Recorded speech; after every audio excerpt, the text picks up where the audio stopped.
దేవునికి స్తోత్రములు. మీ అందరికీ నా వందనములు. ఈరోజు దేవుని వాగ్దానము.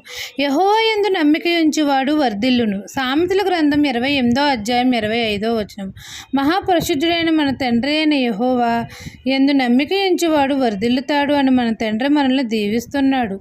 మనం అందరం యేసును సొంత రక్షకుడిగా అంగీకరించి ఆయన కట్టడలను విధులను మనం పాటించాలి. అప్పుడు మనం అందరము దేవుని మందిరంలో నాటబడిన వారమై పచ్చని మొక్క వలె ఉంటాము. మనము నీతిమంతులుగా జీవించాలి. దేవుని యందు నమ్మిక ఉంచాలి. అప్పుడు తండ్రి మనల్ని వర్ధిల్ల చేస్తాడు. యెహోవా మందిర ఆవరణంలో మనకి ఎన్నెన్నో మేలు కలుగుతాయి. ఆయన సన్నిధిలో మనం నిలిచి ఉంటే దేవుడిచ్చే ప్రతి మేలును మనం అనుభవిస్తాము. దేవుని సన్నిధిలో నిలిచి ఎల్లప్పుడూ నీతిమంతులమై మువ్వ వేస్తూ వర్ధిల్లుతాము. యెహోవా యందు నమ్మిక ఉంచువాడు వర్ధిల్లుతాడు. ఈ దిన వాగ్దానం మీ నా జీవితంలో నెరవేరాలని కోరుకుంటూ దేవుని సువార్త పరిచర్యలో మీ సహోదరి. ఆమెన్.